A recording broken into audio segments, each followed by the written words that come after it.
Nah, sebelum saya mengajak saudara melihat beberapa ayat di dalam firman Tuhan, saya ingin bercerita kepada saudara tentang beberapa hari belakangan ini Tuhan ingatkan sebuah film yang pernah saya tonton di masa lalu, dan film ini sangat terkenal dan saya menduga saudara pun telah menyaksikannya, yaitu film yang berjudul Beauty and the Beast. Dan bagi saudara yang sudah menyaksikan film ini, tentu ingat bahwa di film ini diceritakan ada seorang pangeran yang memiliki karakter yang buruk, kasar, kejam, tidak memiliki belas kasihan. Dan singkat cerita, akhirnya di film ini pangeran ini berjumpa dengan seorang penyihir, dan penyihir ini memberikan kutukan. Dan akibat dari kutukan yang diberikan oleh sang penyihir ini membuat akhirnya pangeran ini berubah rupa, di mana rupanya berubah menjadi seperti binatang, badannya berubah menjadi seperti binatang.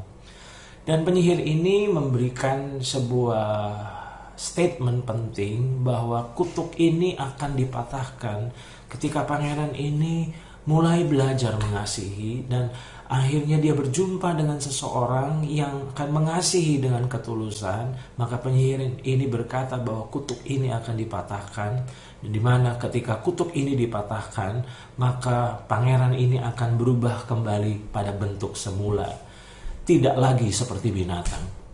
Nah, di film ini tentu saudara tahu dijelaskan ada seorang gadis yang bernama Belle, dan akhirnya gadis ini mengubah kehidupan dari The Beast yang kasar.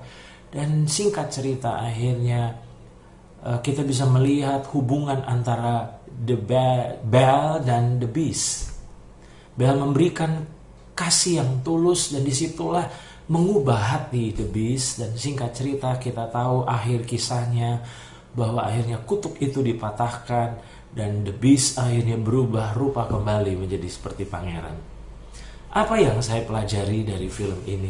Yang saya pelajari dari film ini adalah saya melihat bahwa hubungan kita dengan Tuhan ternyata seperti hubungan antara the beauty and the beast.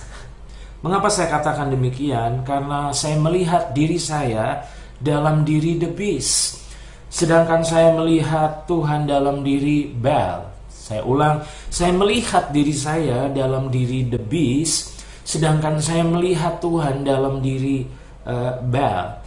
Tentu saya tidak mengatakan bahwa film ini adalah film Kristen, tetapi ada nilai-nilai yang saya tangkap ketika saya melihat film ini.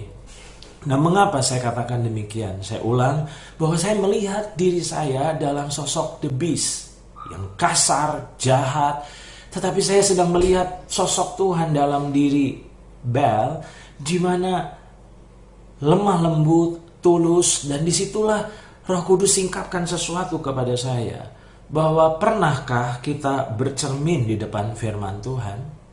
Saya ulang, pernahkah kita bercermin di depan firman Tuhan? Karena di dalam surat Yakobus dikatakan bahwa firman Tuhan yang kita baca itu adalah seperti cermin. Nah, itu sebabnya saya katakan bahwa pernahkah kita bercermin di depan firman Tuhan? Dan ketika kita bercermin, disitulah kita melihat rupa kita sebenarnya. Sadarkah saudara, di saat saudara membaca firman, maka sebenarnya firman tersebut sedang menunjukkan kondisi kita. Di mana ketika kita bercermin di depan firman Tuhan, maka firman Tuhan menunjukkan keadaan kita, di mana kita jadi sadar betapa buruknya kita, betapa hidup kita masih jauh daripada apa yang Tuhan inginkan, apa yang Tuhan rencanakan bagi kita. Itu sebabnya saya jadi sadar, sebenarnya betapa buruknya, betapa kasarnya, betapa jahatnya kehidupan kita di hadapan Tuhan.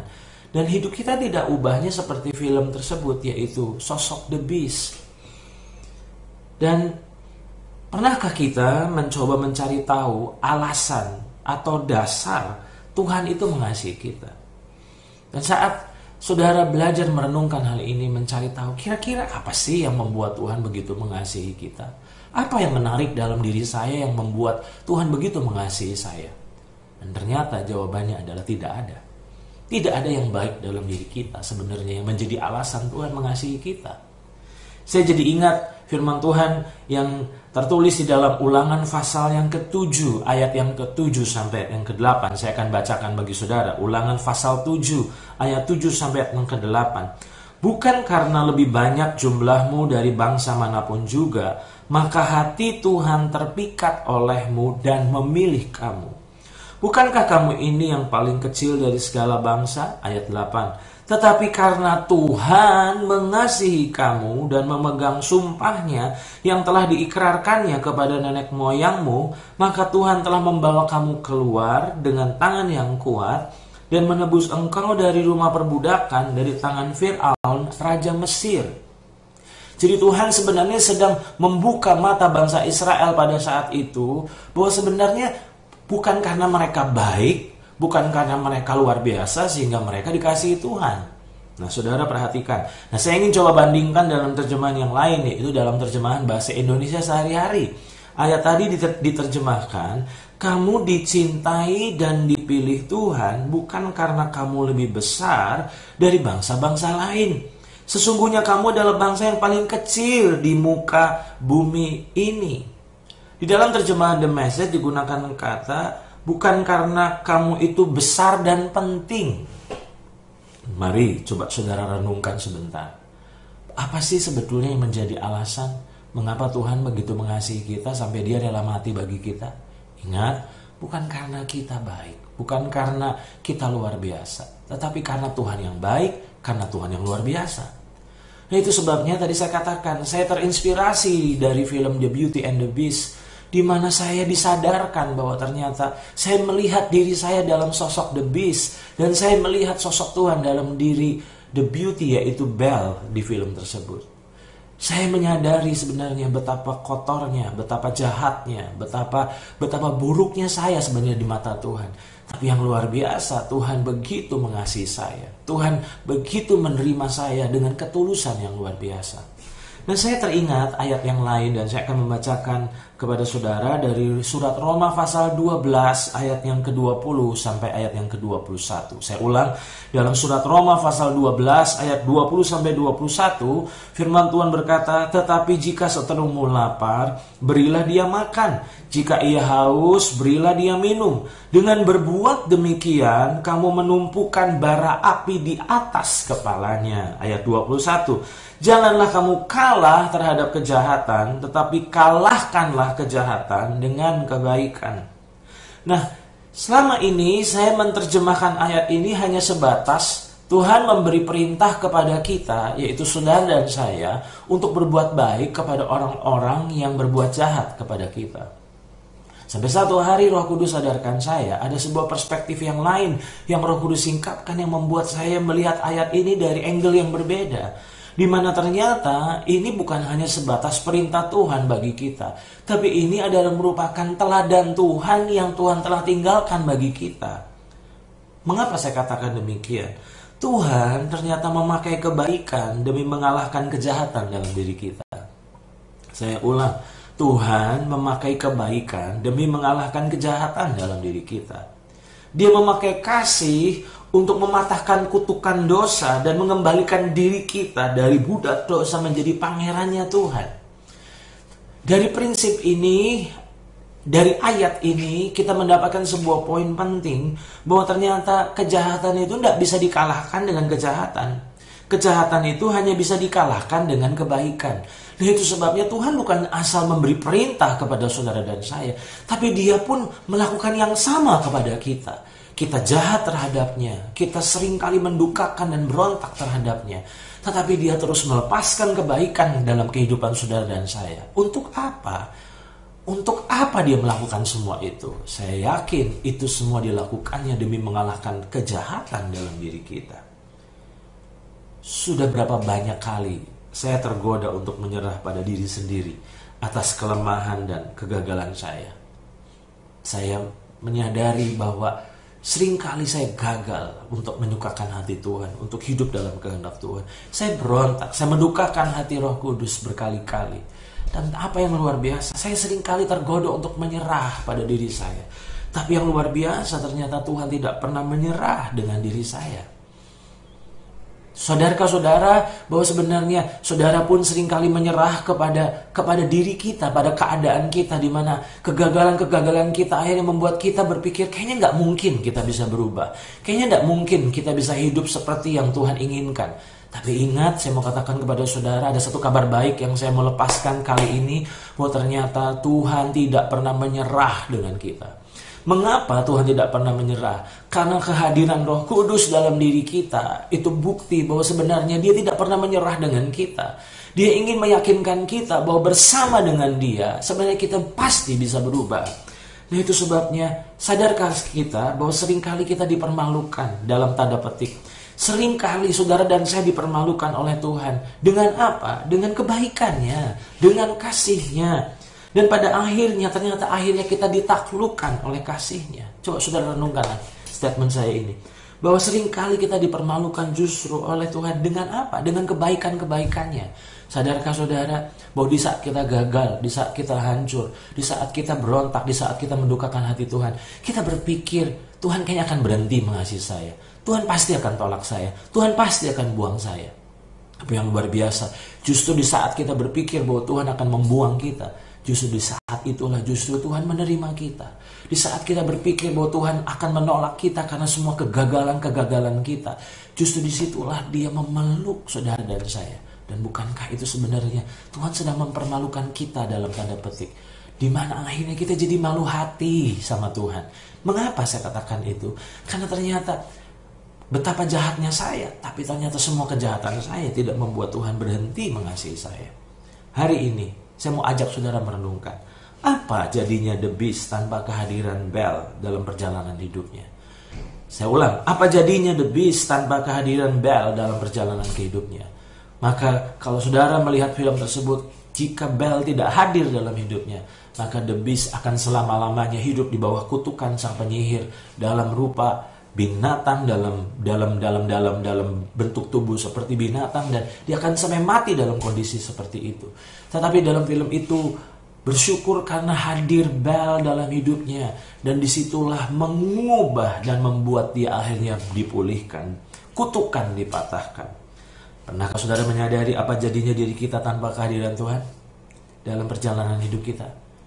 Maka kutuk dosa tidak akan pernah dipatahkan, dan kita tidak akan pernah dipulihkan. Tapi saya bersyukur kehadiran Roh Kudus dalam diri saudara dan saya, itu adalah harapan bagi saudara dan saya, di mana kekuatan dosa dipatahkan. Kasih yang terus dilepaskan Tuhan dalam diri saudara dan saya sebenarnya sedang mengalahkan kekuatan dosa dalam diri saudara dan saya. Setelah saya merenungkan hal ini, maka ada sebuah poin selanjutnya yang saya dapatkan, bahwa kasih Tuhan adalah modal bagi perubahan kita.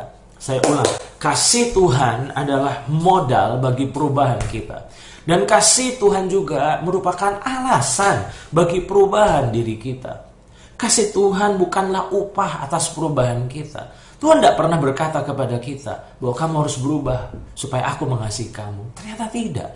Justru di saat kita belum berubah, Tuhan mengasihi kita. Tuhan menerima kita. Dan kasih-Nya, penerimaannya membuat akhirnya kita termotivasi untuk meninggalkan dosa. Kasih-Nya, penerimaannya membuat hati kita luluh. Dan disitulah akhirnya kita memutuskan untuk meninggalkan kehidupan lama kita dan mendekat kepada Tuhan dan menyerahkan hidup bagi Tuhan. Itu sebabnya hari ini saya mau katakan kepada saudara, ingat, kasih Tuhan adalah modal, adalah alasan bagi perubahan kita. Saya tidak peduli, mungkin saudara hari-hari ini sedang jatuh bangun, mungkin saudara sedang dikuasai oleh dosa. Tapi saya mau katakan kepada saudara, ingat, sadari kasih-Nya, rasakan kasih-Nya, karena kasih-Nya itulah yang akan memotivasimu, akan merupakan menjadi alasan bagimu untuk saudara meninggalkan kehidupan lama, memutuskan hubungan dengan dosa, dan merapat kepada Tuhan, dan mendekat pada Tuhan, dan sungguh-sungguh memberi diri bagi Tuhan. Sementara saya merenungkan hal ini, saya diingatkan tentang sosok daripada Nabi Hosea. Saudara masih ingat? Saya sarankan untuk saudara membaca kitab Hosea setelah pemberitaan firman Tuhan ini, supaya saudara bisa memahami kisahnya secara utuh. Tapi dengan cepat saya mau katakan kepada saudara, apa yang kita pelajari dari Nabi Hosea? Nabi Hosea diperintah oleh Tuhan untuk memperistri seorang pelacur, seorang wanita sundal, di mana saat itu Tuhan memberi perintah untuk Hosea mengambil seorang wanita tunasusila yang bernama Gomer untuk dinikahinya, untuk diperistri oleh Hosea. Dan ternyata tujuan Tuhan memberi perintah itu kepada Hosea untuk memberikan sebuah gambaran tentang hubungan Tuhan dengan bangsa Israel pada saat itu. Dan apa yang terjadi? Sungguh sebenarnya Gomer tidak layak untuk menjadi seorang istri dari nabi yang bernama Hosea. Tapi kasih karunia dinyatakan saat itu. Dan yang luar biasa, ternyata setelah Gomer diangkat, Gomer diperistri oleh Hosea, ternyata Gomer kembali jatuh dalam kubangan. Gomer kembali lagi pada kehidupan lama. Sementara saudara belajar dari kitab Hosea, di situ Tuhan memerintahkan untuk Hosea kembali menebus Gomer. Disitulah ternyata Tuhan sedang mengajar, sedang memberi gambaran kepada bangsa Israel bahwa itulah sebenarnya hati Tuhan kepada bangsa Israel, di mana bangsa Israel sebenarnya seperti Gomer di hadapan Tuhan, tapi Tuhan menerima mereka dengan luar biasa. Sadarkah saudara bahwa hidup kita juga tidak berbeda seperti Gomer? Kita terus menyangkali Tuhan, terus kita selingkuh dengan dunia. Kita berpaling dari Tuhan. Tapi apakah Tuhan meninggalkan kita? Apakah Tuhan membuang kita? Ternyata tidak. Tuhan justru mengejar kita dengan kasih-Nya. Dia melepaskan pengampunannya. Tujuannya apa? Tujuannya adalah untuk menyadarkan kita bahwa Dialah pribadi yang terbaik dalam hidup kita. Saya ingin berpindah pada sosok berikutnya. Kita tadi belajar dari sosok hubungan antara Hosea dengan Gomer. Yang kita akan pelajari selanjutnya adalah sosok yang bernama Sakeus. Saya akan bertanya kepada saudara, apa kira-kira rahasia perubahan seorang Sakeus? Tentu saudara belajar dari Alkitab bahwa Sakeus adalah kepala pemungut cukai. Dan pada saat itu dia sangat dibenci oleh orang-orang pada zamannya karena dia mengeruk kekayaan, keuntungan dari bangsanya sendiri. Dan saudara bisa melihat betapa dia dibenci oleh bangsa Israel pada saat itu.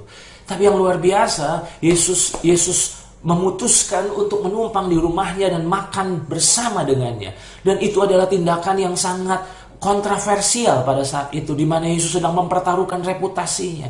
Mengapa Yesus lakukan seperti itu? Saya yakin bukan karena demi makan gratis, tapi Yesus sedang mendemonstrasikan kasih, pengampunan, penerimaan dalam diri Sakeus. Dan yang luar biasa, Sakeus berubah. Yesus tidak memotivasi untuk dia meninggalkan kehidupan lama. Yesus tidak pernah memotivasi untuk dia berubah. Yesus tidak berkhotbah. Yesus hanya makan dengannya. Dan disitulah akhirnya kita tahu kisahnya bahwa Sakeus berdiri dan dia berkata, Tuhan, setengah dari hartaku aku akan bagi-bagikan kepada orang miskin. Dan bukan hanya itu, kalau ada orang yang pernah aku peras, yang pernah aku rugikan, aku akan ganti rugi. Pertanyaan saya, apa yang membuat Sakeus bisa berubah? Saya mau katakan kepada saudara, bukan karena khotbah Yesus, tapi karena kasih, karena penerimaan yang Yesus lepaskan dalam hidupnya. Itulah yang membuatnya berubah. Sosok ketiga yang saya mau ajak untuk saudara pelajari adalah sosok Petrus. Apa yang saudara pelajari dari sosok Petrus? Dia begitu bermulut besar, di mana dia berkata bahwa kalau boleh saja semua murid-murid akan meninggalkan Yesus, tapi dia akan mati bersama Yesus. Tapi tentu kita tahu kisahnya bahwa Petrus ternyata menyangkal Yesus sebanyak 3 kali. Petrus menyangkal Yesus sebanyak 3 kali. Pertanyaan saya adalah, ketika saudara mempelajari sosok Petrus, tindakannya adalah tindakan yang sangat fatal. Dia bukan cuma hanya menyangkal, dia bersumpah tidak mengenal Yesus. Dia bahkan mengutuk Yesus pada saat itu karena dia takut ditangkap. Dan apa yang terjadi? Itu adalah merupakan sebuah bentuk pengkhianatan kepada Yesus. Tapi apa yang saudara pelajari? Di dalam Yohanes pasal 21, ketika Yesus bangkit dan Yesus berjumpa dengan Petrus, saudara bayangkan, kira-kira kalau kita jadi Petrus saat itu, apa yang saudara rasakan? Saya yakin dia akan malu hati ketemu dengan Yesus. Dia akan takut, wah pasti Yesus akan marah kepada saya. Tapi kalau saudara melihat di dalam Injil Yohanes pasal 21 ayat 15-17, saudara akan belajar sesuatu yang luar biasa di sana. Ketika Petrus berjumpa dengan Yesus, ternyata Yesus tidak memperlakukan Petrus dengan kasar. Petrus tidak dimarahi oleh Yesus, saudara. Yesus cuma bertanya, Simon, anak Yohanes, apakah engkau mengasihi aku? Yesus mengajukan pertanyaan itu 3 kali. Dan saya mau katakan kepada saudara, statement yang Yesus ucapkan itu justru menampar Petrus lebih dari tamparan tangan Yesus sebetulnya. Petrus jadi malu hati, Petrus jadi hancur hati. Dan disitulah ternyata kasih yang Yesus lepaskan kepada Petrus, itulah yang menjadi titik balik kehidupan Petrus. Saya mau katakan kepada saudara, Tuhan mengalahkan kejahatan dalam diri kita dengan kebaikan. Kasih yang dia lepaskan dalam diri saudara dan saya memiliki misi untuk apa? Untuk mematahkan kekuatan dosa, untuk mematahkan kejahatan dalam diri kita. Dan disitulah saya mau katakan kepada saudara, kasihnya itulah yang menaklukkan diri kita. Timbul pertanyaan, apa kira-kira hubungan kebenaran ini dengan kondisi keseharian kita? Tadi kita belajar bahwa ternyata kasih memiliki kekuatan daya ubah, di mana ternyata ketika kasih Tuhan itu terus membombardir diri kita, ternyata itulah yang mengubah kehidupan kita. Nah, itu yang pertama. Yang kedua, kira-kira apa hubungan kebenaran ini dengan kondisi keseharian kita? Saya diingatkan di dalam 1 Yohanes pasal 4 ayat 18. Kita akan belajar kekuatan dari kasih yang kedua. Yang pertama, kekuatan kasih mengubah kita, mematahkan kekuatan kejahatan dan dosa dalam diri kita. Dan kasihnya lah yang memulihkan gambar kita, yang akhirnya dihancurkan oleh dosa. Dan kita berubah dan bertumbuh, gambar kita akhirnya dipulihkan dalam keserupaan dengan Kristus kembali.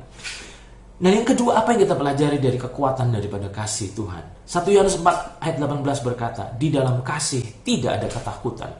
Kasih yang sempurna melenyapkan ketakutan. Saya diberkati dengan ayat ini. Saya ulang, di dalam kasih tidak ada ketakutan. Wow, garis bawahi kata tidak ada. Di dalam kasih tidak ada ketakutan. Kasih yang sempurna melenyapkan ketakutan. Sadarkah saudara bahwa sebenarnya hari-hari ini kita sedang dibombardir oleh ketakutan demi ketakutan. Kita bukan cuma hanya takut tertular oleh virus COVID-19, tapi kekhawatiran, ketakutan tentang masa depan. Karena ternyata pandemi virus COVID-19 ini seperti efek domino, di mana akhirnya berdampak pada semua lini kehidupan.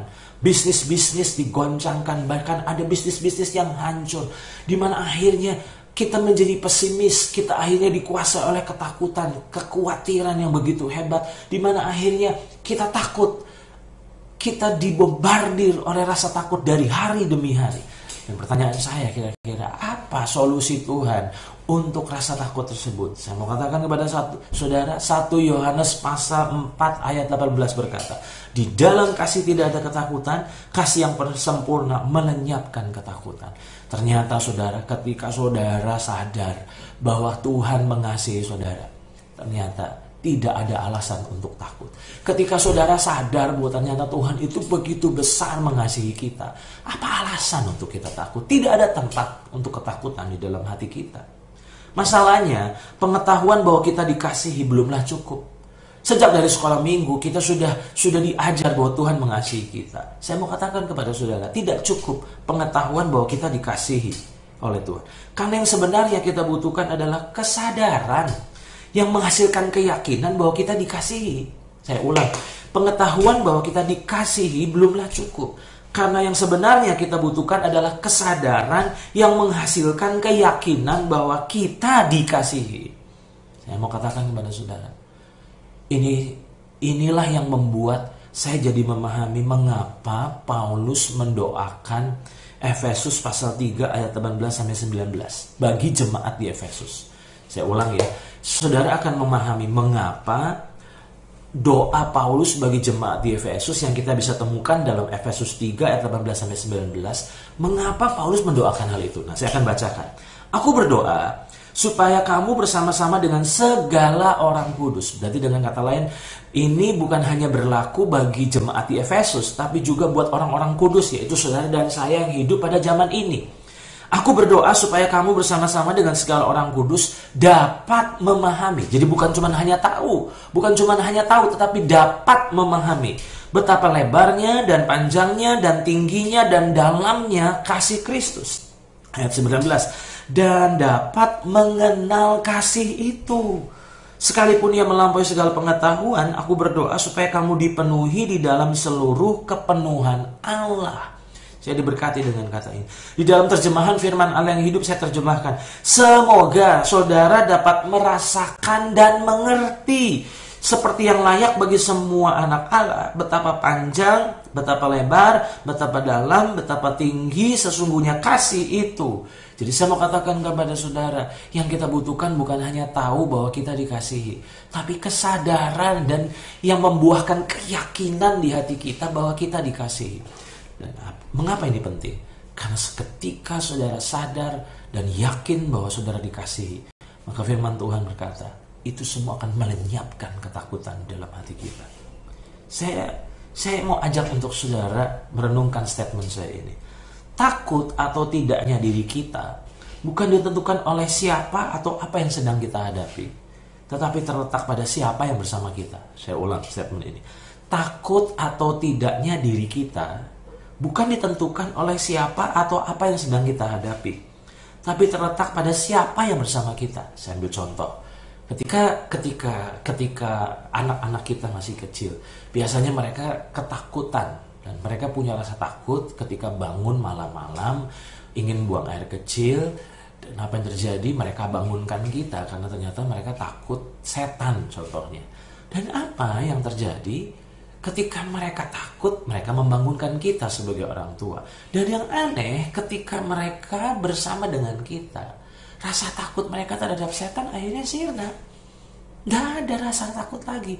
Mengapa? Karena mereka merasa damai, merasa tenang karena kehadiran kita sebagai orang tua. Ketika saya disingkapkan hal ini, saya jadi sadar. Di saat saudara mata rohmu terbuka bahwa engkau tidak pernah sendiri. Bukankah firman Tuhan katakan dalam Ibrani pasal 13 ayat 5, Tuhan berkata, aku sekali-kali tidak akan membiarkan engkau, dan aku sekali-kali tidak akan meninggalkan engkau. Dalam terjemahan firman Allah yang hidup diterjemahkan, aku sekali-kali tidak akan membiarkan dan menelantarkan engkau. Jadi dengan kata lain, bahwa ternyata karena Tuhan mengasihi kita, maka Tuhan selalu bersama kita. Dan kebersamaan Tuhan yang selalu itu, bukankah itulah yang menjadi alasan kita tidak punya tempat buat ketakutan lagi dalam hidup kita? Sementara saudara sadar bahwa Tuhan selalu bersamamu, kasih-Nya sempurna dalam hidupmu, maka ketakutan tidak memiliki tempat di hati kita. Doa saya, pengajaran ini akan menguatkan kita. Ingat, kasih Tuhan begitu besar. Yang pertama, kekuatan kasih itu akan mengubah diri kita. Yang kedua, kekuatan kasih itu akan melenyapkan ketakutan di dalam hati kita. Percayalah, kasih Tuhan akan semakin nyata di hari-hari ke depan. Terus berdoa kepada Roh Kudus untuk mata hati kita dibuka, untuk kita jadi sadar, untuk kita benar-benar melihat bahwa benar-benar Tuhan mengasihi kita. Ketika mata hati kita terbuka bahwa Tuhan mengasihi kita, disitulah akhirnya ketakutan tidak punya tempat lagi dalam hidup kita. Selamat mengalami kasih Tuhan, mengenal kasih Tuhan lebih dan lebih lagi, karena lewat pengenalan akan kasih Tuhan itu mengubah hidup kita, mematahkan kekuatan dosa dan kejahatan dalam diri kita, dan bukan hanya itu, melenyapkan ketakutan di dalam hidup kita. Saya berdoa, saudara semua akan mengalami realita kasih, karena realita kasih akan sangat berdampak besar dalam perjalanan hidup kita.